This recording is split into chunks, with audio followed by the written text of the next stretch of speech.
Yo halo guys, apa kabar semuanya? Sehat-sehat ya? Film kali ini menceritakan seorang pengawal profesional yang bernama Michael Bryce yang bekerja sebagai pengawal orang-orang penting. Suatu waktu Michael diberi tugas untuk mengawal seorang pembunuh internasional. Penasaran kan keseruannya seperti apa? Yuk tanpa berlama-lama lagi kita langsung gaskan ke filmnya.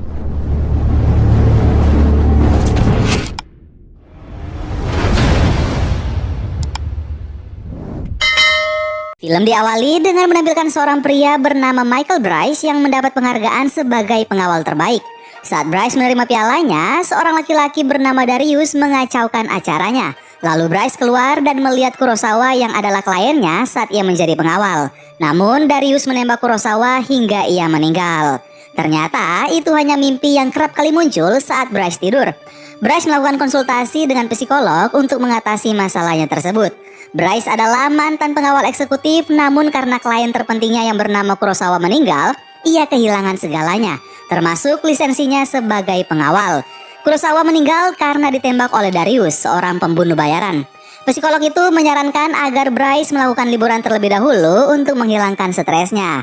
Psikolog itu juga berkata bahwa lebih baik jika Bryce menulis atau merekam pesan suara untuk dirinya di masa depan.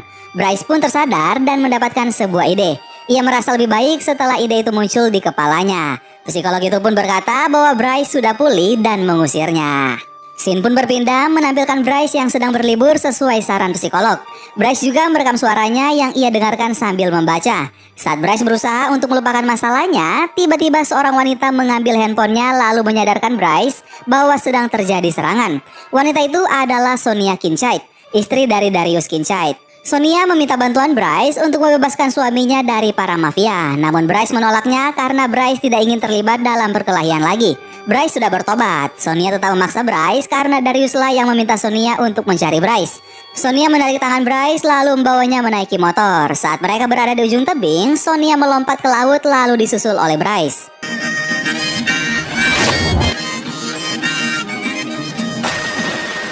Setelah berhasil selamat dari para penjahat, Sonia mulai menceritakan kronologis hilangnya Darius, yaitu pada saat mereka akan berbulan madu.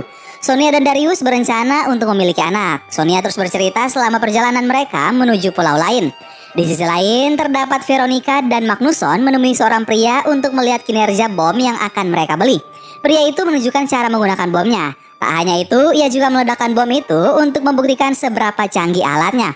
Magnusson meminta persetujuan Aristotle yang berada dalam mobil. Aristotle tampak menyetujuinya. Kemudian Magnusson dan Veronica menyerang pria itu beserta dengan anak buahnya. Scene lalu berpindah menampilkan keadaan kota yang kacau dan juga mayat yang dikumpulkan akibat ledakan. O'Neill bertugas untuk menyelidiki kasus tersebut. Seorang wanita bernama Crowley berasumsi bahwa kejadian itu disebabkan oleh sambaran petir. Lalu O'Neill menunjukkan mayat yang tertembak. Ia membuktikan bahwa ada serangan. O'Neill meminta izin dari Crowley untuk pergi ke Italia. O'Neill berniat untuk menemui seseorang yang bisa membantunya mengungkapkan kasus tersebut. Di sisi lain, tepatnya di Italia, terdapat Darius yang diculik oleh Carlo. Sonia dan Bryce berusaha untuk membebaskan Darius.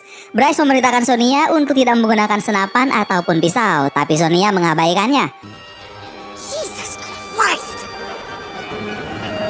Bryce kemudian memutuskan kabel CCTV agar aksi mereka tak terlihat oleh Carlo dan anak buahnya. Bryce melihat Sonia yang membunuh para pengawal sendirian. Sonia dan Bryce pun menerobos masuk melawan semua pengawal dan juga Carlo.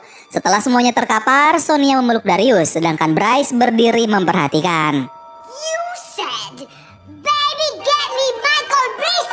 Sekeluarnya mereka dari tempat itu, Darius dan Sonia dibawa oleh sekelompok orang, sedangkan Bryce disengat oleh alat penyetrum.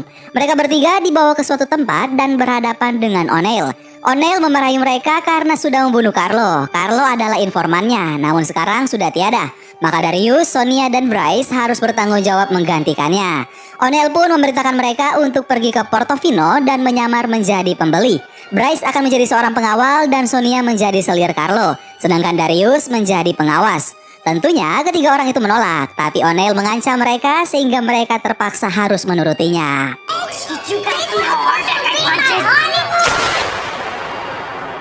O'Neill pun memberikan uang dan juga HP kepada Bryce. O'Neill berpesan untuk jangan menggunakan sepeser uang miliknya. Bryce harus menghubungi O'Neill setiap saat menggunakan handphone yang ia berikan. Scene lalu berpindah menampilkan ketiga orang yang kini akan menjalankan perintah dari O'Neill. Sonia mengemudi sambil membicarakan tentang obsesinya yang ingin mempunyai anak. Lalu mereka berhenti di minimarket. Sonia pun melihat Darius sedang bertelepon dengan seseorang. Sonia mengira Darius selingkuh. Ia pun menancap gas mobil berniat untuk menabrak Darius. Namun yang terjadi adalah Bryce lah yang tertabrak. Sonia pun turun dari mobil lalu mengambil handphone Darius. Ternyata Darius sedang merencanakan liburan menggunakan uang yang diberikan O'Neill. Mereka berdua pun pergi sedangkan Bryce dimasukkan ke bagasi. People fucking insane!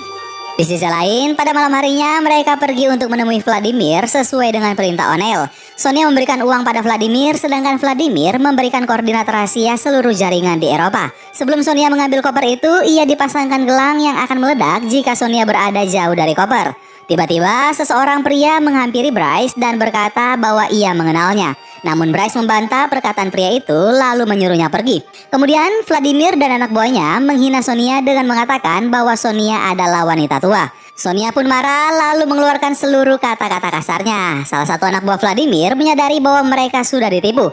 Maka perkelahian pun terjadi. Sonia mengambil koper berisi koordinat rahasia agar gelang di tangannya tidak meledak.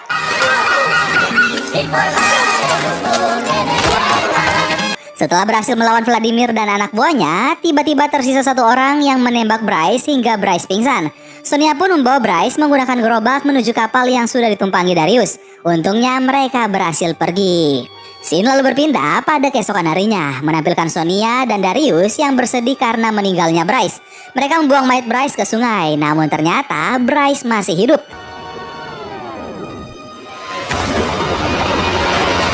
Ia menggunakan Kevlar untuk melindungi dirinya dari tembakan. Di sisi lain, terdapat Aristotle yang memerintahkan anak buahnya untuk menghubungi Carlo. Tapi Carlo sudah tewas. Aristotle kemudian menyuruh mereka untuk menemukan Bryce, Darius, dan Sonia untuk mengambil koper yang ia incar dari mereka. Bryce, Darius, dan Sonia memperhatikan kedatangan para anak buah Aristotle yaitu Magnusson dan juga Zento yang memperhatikan ketiga orang itu lalu pergi untuk menembak mereka dari atas gedung. Darius melihat Zento yang menembakkan senapannya ke arah mereka. Ketiga orang itu pun pergi sedangkan Magnusson kini mengejar mereka. Bryce menghidupkan mobilnya kemudian mengajak Sonia dan Darius untuk segera pergi. Baru saja mereka pergi, Bryce tiba-tiba tertidur. Darius mengambil alih kemudi lalu melewati tangga dan menabrak benda yang ada di depannya. Saat mereka berada di jalan raya, Darius berhasil mengalahkan para anak buah Aristotle termasuk Magnusson.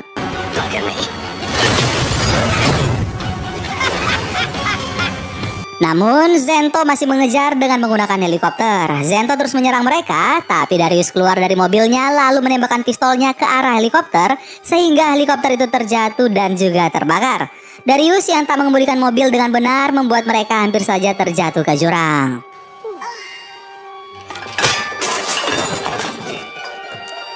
Scene lalu berpindah menampilkan Sonia yang sedang mengelus wajah Bryce yang sedang tertidur. Bryce kemudian terbangun dan berdiri menjauhi Sonia. Bryce mengatakan kata-kata yang menyakiti hati Sonia. Darius pun membela istrinya. Lalu Bryce pun pergi meninggalkan mereka. Darius menghampiri Sonia yang sedang menangis. Lalu Bryce kembali dan berkata bahwa ia akan membawa mereka ke suatu tempat. Bryce ternyata membawa mereka menemui ayahnya. Ayah Bryce adalah seorang pengawal juga. Bryce merasa minder pada ayahnya karena jika dibandingkan dengan ayahnya, ia bukanlah apa-apa. Setelah menekan bel, mereka pun masuk lalu disambut oleh ayah Bryce. Bryce pun memeluk ayahnya. Darius terkejut karena ternyata ayah Bryce adalah pria berkulit hitam sedangkan Bryce berkulit putih. Bryce pun memarahi Darius karena bertingkah berlebihan. Bryce juga mengatakan bahwa ayahnya adalah ayah tiri, itu sebabnya warna kulit mereka berbeda. Ayah Bryce mengajak mereka untuk makan bersama. Mereka dihidangkan oleh beragam makanan lezat. Lalu makanan penutup mereka adalah gelato yang membuat Bryce bersedih dan meninggalkan mereka. Ayah Bryce bercerita tentang masa lalu Bryce bersama ibunya. Saat itu Bryce membeli gelato sebelum sebuah wahana yang dinaiki oleh seorang pria gemuk jatuh menimpa ibunya sehingga ibu Bryce meninggal dunia dan Bryce menyalahkan dirinya atas kejadian tersebut. Sonia pun tersentuh lalu pergi menemui Bryce yang sedang menangis. Sonia menceritakan tentang ibunya yang dimakan hiu pada Bryce. Bukannya terhibur, Bryce malah pergi meninggalkannya.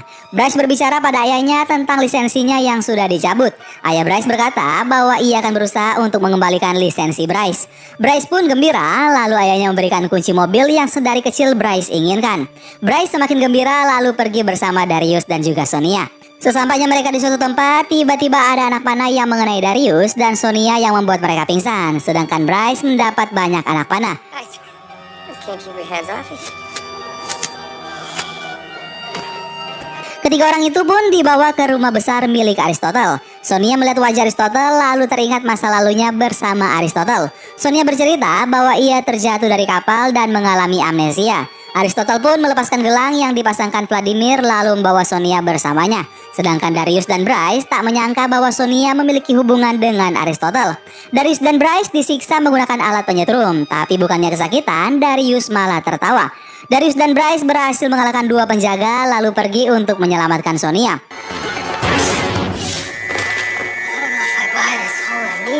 Darius pun berteriak memanggil Sonia, tapi Sonia malah menentangnya. Sonia lebih menyukai Aristotle yang jelas memiliki banyak uang. Bryce pun menarik Darius untuk segera pergi sebelum anak buah Aristotle membunuh mereka berdua.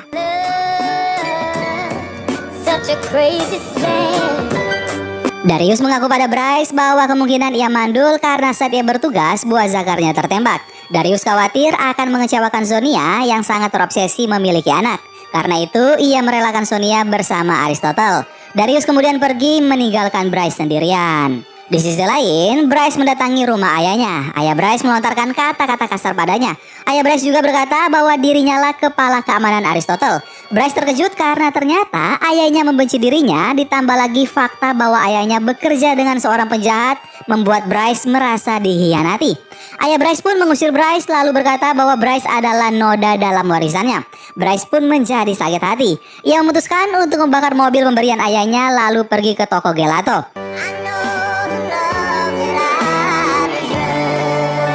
Bryce memakan gelatonya di bar milik Darius. Kemudian Darius mendapat telepon dari Sonia. Sonia ternyata tidak mengkhianati mereka. Itu semua hanyalah sandiwara. Sonia meminta Darius untuk segera menyelamatkannya karena Aristotle berniat untuk menghancurkan Eropa. Tak lama kemudian anak buah Aristotle mengepung bar Darius. Di sisi lain, Aristotle ternyata mengetahui rencana Sonia. Ia hanya berpura-pura percaya pada akting Sonia. Aristotle memukul wajah Sonia lalu berkata bahwa anak buahnya sudah melenyapkan Bryce dan juga Darius. Sonia pun tertawa karena Sonia yakin tak ada yang bisa membunuh mereka berdua. Di sisi lain, Darius dan Bryce kini berusaha menghindar dari serangan musuh. Bryce mengemudikan mobilnya dengan sangat amatir. Bryce pun menabrak semua musuh yang ada di hadapannya.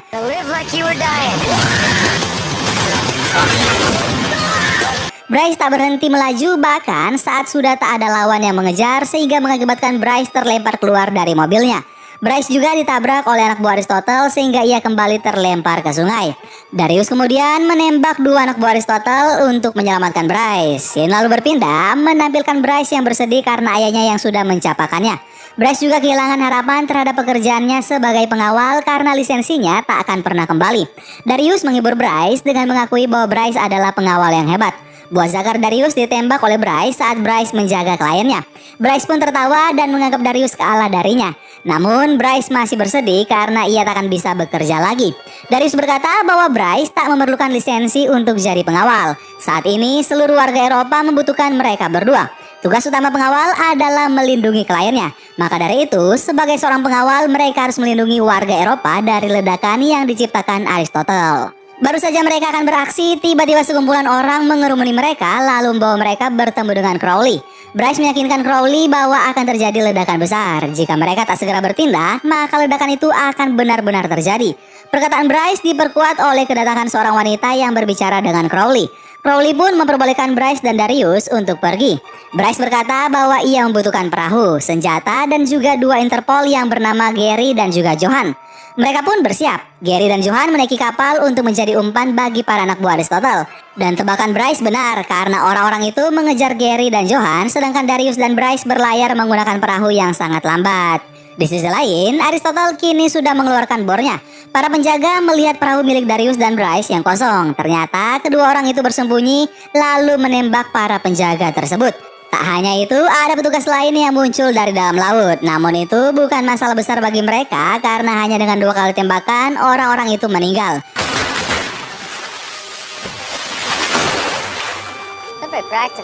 Darius dan Bryce menyelinap masuk ke dalam kapal. Bryce pun diserang oleh Magnusson, sedangkan Darius diserang oleh Zento. Pertarungan berlangsung sengit, namun tentunya dimenangkan oleh Darius dan juga Bryce. Misi mereka kali ini belum selesai. Mereka harus menghentikan bor yang kini sudah diluncurkan Aristotle. Mereka hanya memiliki waktu 6 menit sebelum virus diunggah. Aristotle pun melihat mayat Zento yang kemudian menyuruh Veronica untuk membunuh Sonia. Aristotle menembak ke arah Darius. Darius sempat menghindar, namun Aristotle menodongkan senapannya ke wajah Darius. Sebelum Aristotle menembakkan pelurunya, Bryce datang menyelamatkan Darius.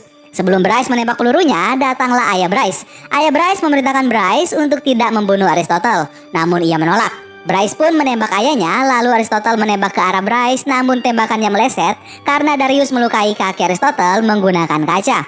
Bryce memeriksa keadaan ayahnya, namun ternyata ayahnya itu menggunakan Kevlar, lalu menendang Bryce hingga Bryce terjatuh ke tangga. Di sisi lain, pertarungan antara Veronica dan Sonia juga berlangsung sengit. Sedangkan Darius dan Aristotle kini saling menodongkan pistol satu sama lain. Lalu sinar laser mengenai wajah Darius. Aristotle mengira bahwa itu adalah Veronica, namun ternyata Sonia lah yang datang. Sonia dan Darius bersama-sama menembakkan senjatanya ke arah Aristotle. Bryce yang berkelahi dengan ayahnya juga berhasil dengan menusukkan pisau di leher ayahnya. Motherfucker. Sebelum tewas, ayah Bryce berkata bahwa jika Bryce membatalkan bomnya, maka kapal inilah yang akan meledak. Bryce harus memilih antara menyelamatkan dirinya atau menyelamatkan seluruh warga Eropa. Tentunya jutaan nyawa lebih penting daripada 3 nyawa. Maka Bryce memilih untuk meledakkan kapal itu daripada meledakkan seluruh Eropa. Bryce berteriak pada Darius dan Sonia untuk berlari dan keluar dari kapal. Untungnya kapal itu meledak setelah mereka berhasil melompat. Lalu datanglah helikopter penyelamat yang dikirimkan oleh Crowley untuk menyelamatkan mereka bertiga. O'Neill menghampiri ketiga orang itu lalu memberikan hadiah berbulan madu untuk Darius dan Sonia. Sedangkan Bryce menandatangani surat yang akan mengembalikan lisensinya. Setelah menandatanganinya, ternyata itu adalah surat adopsi. Bryce resmi menjadi anak dari Darius dan juga Sonia. Dan film Hitman's Wife's Bodyguard pun selesai. Gimana guys film kita kali ini? Silakan kalian komen di bawah ya. Buat yang mau request film silakan kalian komen juga. Terima kasih banyak buat kalian yang sudah nonton video ini sampai akhir. Sampai ketemu lagi bareng Mimin Kuanteng di film-film selanjutnya. Dan semua kehidupan adalah eksperimen. Maka makin banyak eksperimen yang kamu buat akan semakin baik. Dadah.